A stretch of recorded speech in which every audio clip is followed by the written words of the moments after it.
Hello, I'm Marni Kendricks from the School of Engineering. I had the opportunity to work with Ole Miss Online to create a course over the past couple of months.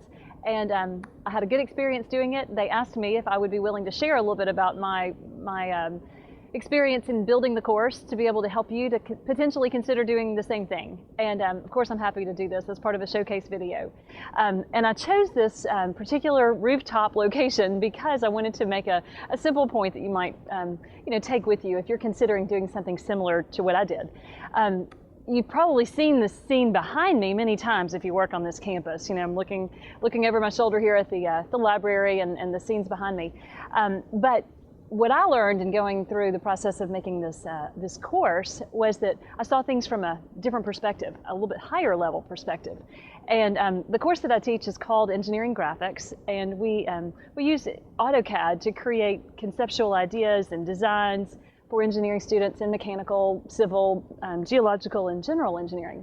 So very often I'm giving my students the assignment of drawing a picture or creating a model of a building, much like what you have behind me. I often give the Lyceum as one of the first projects that they have to do in the semester. So I wanted to draw the comparison between what I actually did work on in this past over the past couple of months and what you see behind me. So I hope I can tell you a few things that might be of interest to you if you're creating your own course.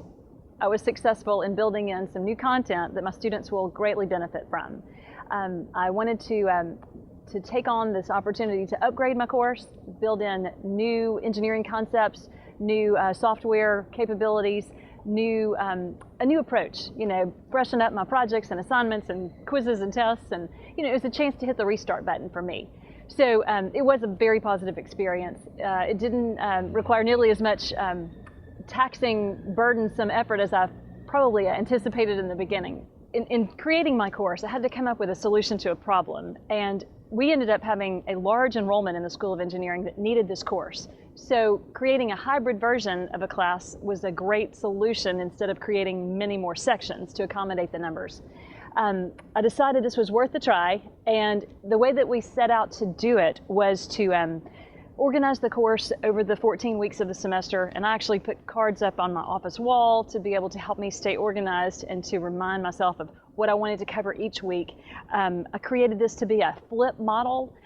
My class only meets once a week, so the students are now going to be asked to watch the lecture in advance, take an online test, which is available now in Blackboard. I've already created and posted everything, and then they will have hopefully been well prepared by the time they come to class for a help session. Instead of them coming to class for the lecture, they will come to class and they will be assigned their project, their drawing assignment for that week. They'll be in line with what they've learned in the lecture.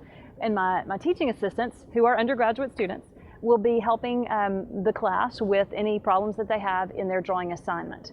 Then the next week they'll watch the next lecture, take the next quiz, come back to class for another help session. Another idea I wanted to share with you would be if you were like me and maybe a little bit hesitant about taking on a project like this, a challenge. I'll tell you what made it work for me. One thing is that I was very, very familiar with my material. I mean, I'd taught this course now for 8 years, I guess, and so I was basically able to do it in my sleep. I just didn't want to have to teach 5 sections a semester to accommodate the numbers. So being able to be very familiar with your topic is a very helpful approach. I didn't want to take the time to write out my lectures and use any kind of note cards or teleprompting. That would have been way too time consuming. So basically I was able to switch over to autopilot and just give a lecture in my office, recorded it. I recorded it on my computer, and it felt very natural after the first couple of attempts. I know I'm one who is a wannabe perfectionist, and so even in trying to make a voice message, like, hello, I'm not in the office today, it takes me about 20 times to get it right. So I had to get past that and be able to just say, okay, I'll edit it later. If I'm very unhappy with too many ums, if I've got too much of that, I found a way very easily to just simply splice that out. I mean, I can cut it out. And so that leads me to want to remind you that the program that I used called Camtasia, if I had to rate it on a scale of 1 to 10, easy to hard, the first time I looked at it, I thought it was going to be really high. But after I started using it and realized there's a red button for stop and there's a green button for go, I mean, it turned out to be definitely a 3 on the scale. Not hard to use, very friendly.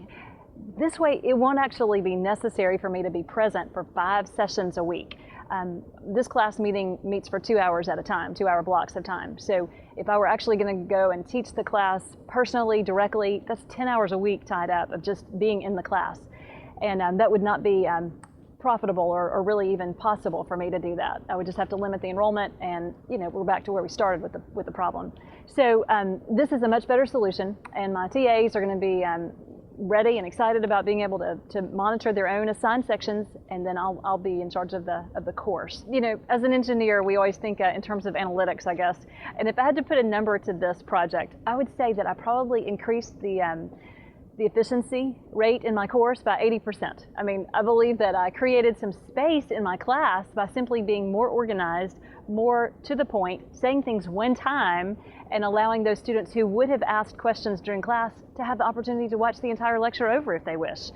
So I think that by doing all these steps, very carefully laying out exactly what to cover each lecture, what I want to cover on each quiz, on each assignment, on each project, and then being able to get that all on paper and all on video recording in the beginning. I was able to actually create a couple new weeks in my class that didn't exist in the past where I could add new content. So that was the part I was excited about. I believe my students will get a better course in the end. If you wanted to talk to me more about how I did it, or come by my office and I'll show you the software and I'll kind of give you some more pointers, please feel free. Contact me by email or phone.